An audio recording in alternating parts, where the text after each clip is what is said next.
of their graves. And now Allah says, فَوَيْلٌ يَوْمَئِذٍ لِلْمُكَذِّبِينَ, and the worst destruction and how terrible things are going to be on that day for people who used to call the truth a lie. Al-Mukaddib is someone who you tell them something true and they say, no, that's a lie. They deny the truth, or they consider it a lie, or they call it a lie. So the difference between, the first subtle thing I want to share with you is the difference between a kadhib and a mukaddib. A kadhib is a liar. A kadhib is just a liar. A mukaddib he does a few things. He or she does a few things. The first thing they do is, when they are confronted with the truth, when you hear the truth, I hear the truth and I don't want to accept it, and I say, nah, that's not true, and I just dismiss it. Now I'm not a kadhib, I am now a mukaddib. I dismissed the truth. That's the first description. The second important thing to know about a mukaddib is not just that I dismissed it, I go around telling everybody else that's a lie. So it's kind of, you think of da'wah means you're inviting people to the truth. A mukaddib is inviting people to accept that the truth is a lie. They're doing a negative campaign. They're doing a batil campaign. So it's not just that they don't accept it themselves, they try to convince others also that it's untrue. They try to spread the falsehood. That's a mukaddib. So that's the first description we're getting. And what I learned from that is, for myself, if I hear something true, then it doesn't matter if that truth is coming from a child. It doesn't matter if that truth is coming from a Muslim. It doesn't matter if the truth is coming from a person I like or I don't like. It doesn't matter. If it's true, then I will not reject it. Now, why do people reject the truth? It's not because people are evil. It's because, for example, if the Prophet's uncle, sallallahu alayhi wasallam, Abu Talib, did not accept the truth. He didn't accept it. But the question is, why didn't he accept it? Because if he accepts it, there are other political problems that are going to happen in his life. He has business dealings with people, they will pull out of business. He has other social situations, and all those social situations are going to become a problem. He'll have more problems in his family. So he looks at all of these things and says, I know it's true, but I can't accept that because the price is too much. There's too much to pay. I can't do it. And this is not just about Abu Jahl and Abu Talib and all of those people. You and I, even though we're Muslim, sometimes even within Islam is okay, la ilaha illallah. We accept Allah as the only God. We accept Muhammad as the messenger of Allah, sallallahu alaihi wasallam. But within Islam, within your family, somebody comes and tells you something that's true, but if you accept it, your father's not going to like it.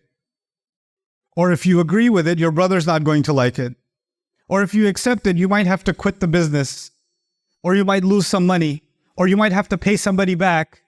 There's a price to pay. So now what do we do with that truth? Nah, that's not true. No, that didn't happen. The takdeeb is of the risala, iman of Allah. That's takdeeb too. But takdeeb happens in lesser senses too. It happens in lesser, every day you can do takdeeb.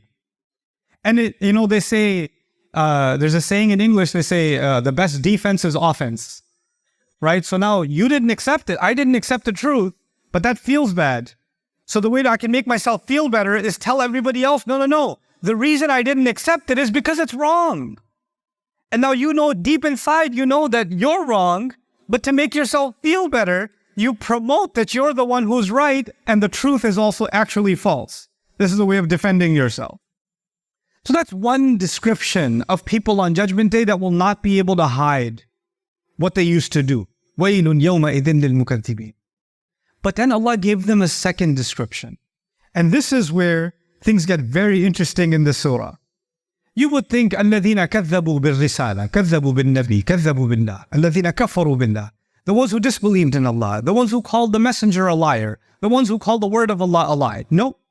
The description here is الَّذِينَ هُمْ فِي خَوْضٍ يَلْعَبُونَ. Those who are drowned in, now I won't translate the word yet, they are drowned in khawd. The Arabic word is khawd, and they're playing around. يَلْعَبُونَ, they're playing around. So when people are drowned, a good word to understand this nowadays is when people are addicted to something. When they're addicted to something. And this is really interesting because there's even books on this. You should look up a book called The Age of Addiction. This age we live in now, before this age, people used to talk about alcohol addiction, right? Gambling can become an addiction. People that go to gambling, they don't just go once. They go back, they go back, they go back. They lose their house, they lose family, and they can't stop. Drugs can become an addiction. And many of you might already know the social media giants of the world, like Facebook, Instagram, these companies, they went to the top casinos in the world when they were first developing their behavior, because their apps have algorithms to make sure that the users that they have stay on the app. So they don't just want you to turn TikTok on and then turn it off. They want you to turn it on and then swipe again and then swipe again. So they had to study behavior, right? So they actually went to the casino industry and they got the best psychologists, because the casino industry first hired psychologists to make sure that when people sit on that slot machine to get the money out, how do we keep them there? How do we keep them there as long as possible so they can stay more addicted? The same people who engineered the behavior in the casinos and the gambling industry in Las Vegas were some of the same engineers that modeled the behavior for, social media apps. They were hired by Silicon Valley to do that. Why? Because they know they can get the most out of you if you're the most addicted. If you are in khawd, if you're drowned in, you can't get out. And if you don't do it again, you feel something missing inside you. Somebody who's addicted to alcohol, they drink, they feel like they're done, they go 1 hour, 2 hours later, I gotta have it again. I gotta do it again. Give me another one. Their stomach is hurting, they're still drinking. They're in pain, they're still drinking. They're half asleep, they're still drinking. They wake up, they need a drink immediately. It's the same way with these kinds of other addictions. The addictions that are online, the addiction to entertainment. Some people are addicted to, movies, Netflix. Some people are addicted to sports. But these addictions are now the next thing Allah is talking about. When the truth comes, which is what the Quran is actually talking about, you have to deal with reality. You have to take responsibility for your actions. I have to take care of how am I going to spend my day? How am I going to spend my night? I have responsibility to myself. I have a responsibility to Allah. I have a responsibility to my family. I have to take care of all of these things. But if you don't want to accept that truth and you want to escape reality, you can go find yourself lost in one addiction or the other. And you can go inside of a khawd. Even to the point where, what some people do? If they hear a little bit of, you're at a gathering, because Eid, a lot of people had Eid gatherings. They got together, family got together, they're sitting and talking. And somebody brought something up about Allah's deen. And you'll notice some people in the family, immediately they change the subject and they want to do khawd in a different subject immediately. And they want to talk about it. And they're, oh, no, what about that UFC fight? What about this game? What about this movie? Oh my God, that was amazing. And they want to keep talking about it. And if they do talk about the deen, they talk about the deen as a joke. It's like it's something funny to talk about, And even then, Allah even describes, حَتَّى يَفُوضُوا فِي حَدِيثٍ غَيْرِهِ. Don't talk to them when they're talking about your deen until they go and start diving into some other subject. They want to get immersed in this and this and this. Now, you and I have to ask ourselves, this is not a criticism of humanity. It's just you and me have to think about ourselves. Whatever I'm diving into every day, does it have a purpose or is it just me playing around? That's the real question I have to ask myself. Judgment Day, Allah says, وَيْلٌ يَوْمَئِذٍ لِلْمُكَذِّبِينَ الَّذِينَ هُمْ فِي خَوْضٍ يَلْعَبُونَ. They were drowned in things and they kept playing around. And every time the Quran was being called to, the truth was being called to, responsibility, because Judgment Day is all about responsibility, isn't it? That's all it is. Judgment Day is court.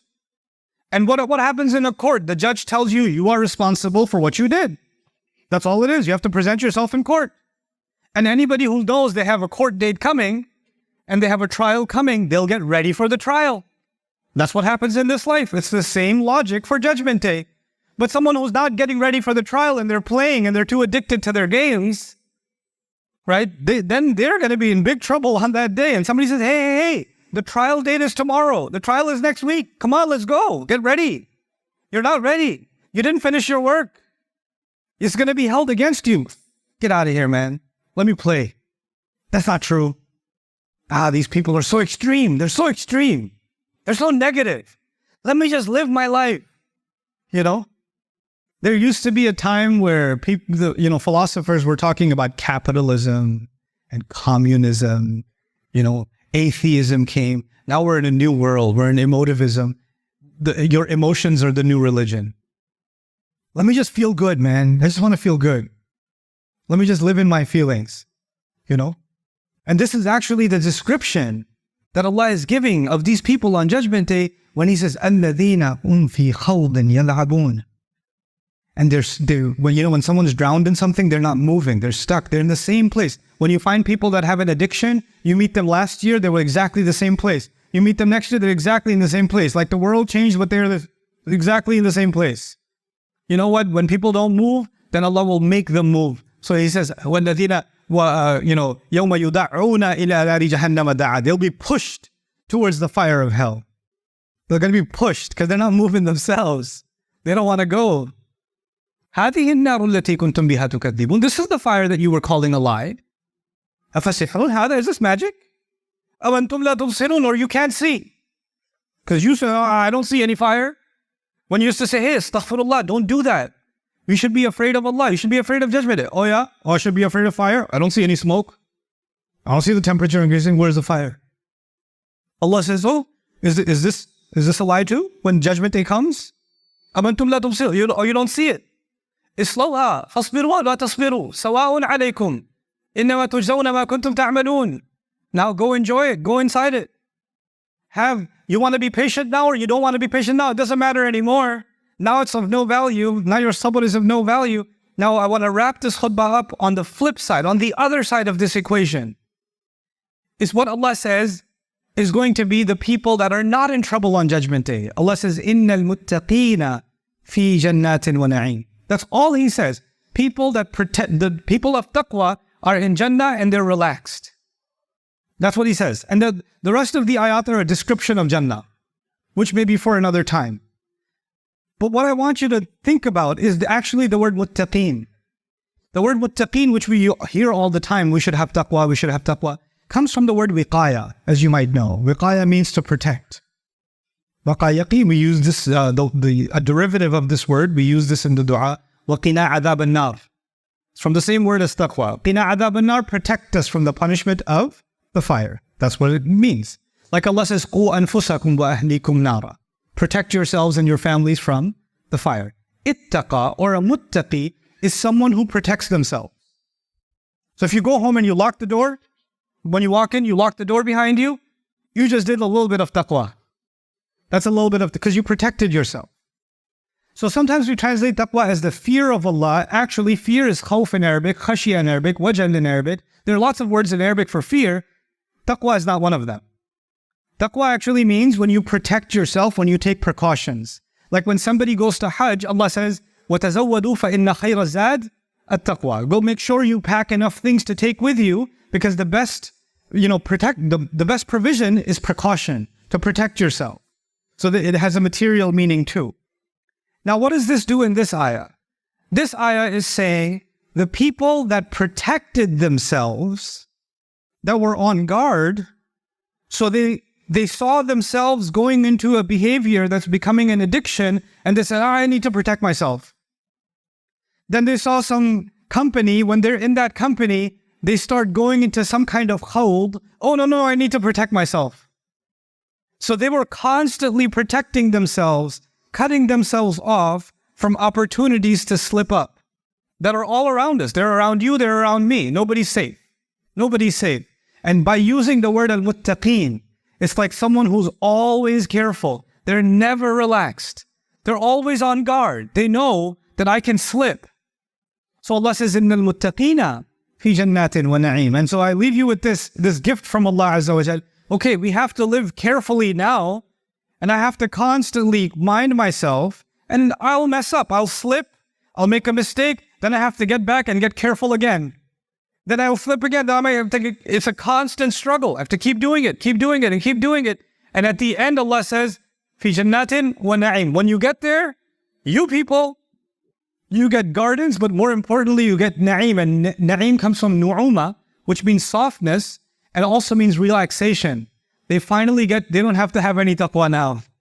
They don't have to be careful now. They can just, I can relax.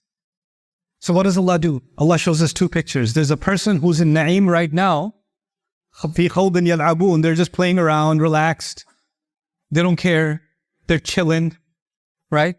And then there's the people of taqwa who will get to relax later on. You decide which one. You will get to relax. You can relax now, or you can relax later. You can relax temporarily now, and then be in a lot of trouble later. Or you can be extra careful and protect yourself right now, and then relax forever later. That's a choice humanity has to make. That's a choice you and I have to make.